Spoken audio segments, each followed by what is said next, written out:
Good afternoon, student. Today we have discussed the return statement.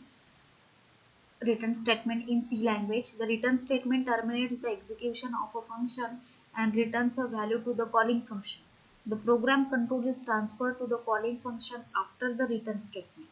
Okay, क्या करता है कि return statement terminates the execution of a function. जो function का जो एग्जीक्यूशन है वो टर्मिनेट करता है, return a value to the value return करता है to the calling function. The program control is transfer to the calling function after the return statement. Example हम देखते हैं. देखो रिटर्न स्टेटमेंट का example, hash include stdio.h int add number int a, int b, int main. Int main function के अंदर हम आ गए. Hash include के बाद जो int add number int a, int b, ये जो फंक्शन है this is called as the हमारा कॉलिंग फंक्शन.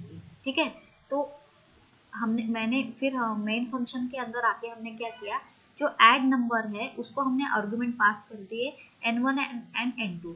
ये जो आर्गुमेंट्स पास किए हैं हमने n1 एंड n2, उसका डेटा टाइप क्या है, इंटीजर. क्योंकि हमने हैश इंक्लूड stdio.h के बाद जो इंट a और इंट b हमने पास किया था वही data type n1 and n2 को पास होगा. ठीक है, तो ये जो ऐड नंबर n1, n2 है, इसकी जो कैलकुलेट हुई जो वैल्यू है वो किस में जाएंगे, सम में जाएंगे. ओके, तो देन मेन फंक्शन जैसे ही क्लोज हुआ तो ये जो ऐड नंबर करके जो फंक्शन है जो हमने ऊपर डिक्लेयर किया था उसका सेपरेट डेफिनेशन मेन फंक्शन के बाद हमने डिक्लेयर किया. तो उसके बाद उसने क्या किया, int a, int b return result. तो ये जो रिजल्ट रहेगा वो किस में जाएगा, तुम्हारे ऐड नंबर मेन फंक्शन के अंदर ऐड नंबर n1, n2 में जाएगा और उसका रिजल्ट कैलकुलेट होके सब में आएगा. So this is the return statement. तो रिटर्न स्टेटमेंट क्या करता है, ये जो जैसे रिटर्न रिजल्ट मैंने किया तो ये रिटर्न स्टेटमेंट क्या करेगा, ये जो रिजल्ट कैलकुलेट हुआ है वो डायरेक्टली रिटर्न करेगा और इसका कंट्रोल कहाँ पर जाएगा, जो कॉलिंग फंक्शन है उस पर जाएगा. Okay, so the syntax of return statement, return bracket के अंदर एक्सप्रेशन. फॉर एग्जांपल हम देखते हैं, return a statement of a function. पहले हमने क्या लिखा था, return a statement of a function. अभी हम रिटर्न स्टेटमेंट देखेंगे कि एक्चुअली रिटर्न स्टेटमेंट हम क्या करेंगे. ठीक है, return a plus b, this is the example. Okay, अभी टाइप्स ऑफ फंक्शन देखते हैं. टाइप्स ऑफ फंक्शन के अंदर हम जैसे आते हैं तो टाइप्स ऑफ फंक्शन में पहला है आपका no argument pass and no return value. इसका डेफिनेशन आपके नोट्स में अवेलेबल है, आप उसमें से देख के लिख सकते हो. ठीक है, तो मैं डायरेक्टली इसका एग्जांपल लेती हूँ.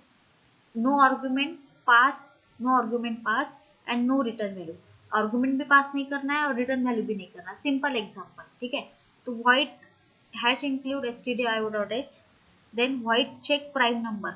मुझे प्राइम नंबर को चेक करना है इसलिए मैंने उसका नाम का एक फंक्शन क्रिएट किया है, चेक प्राइम नंबर.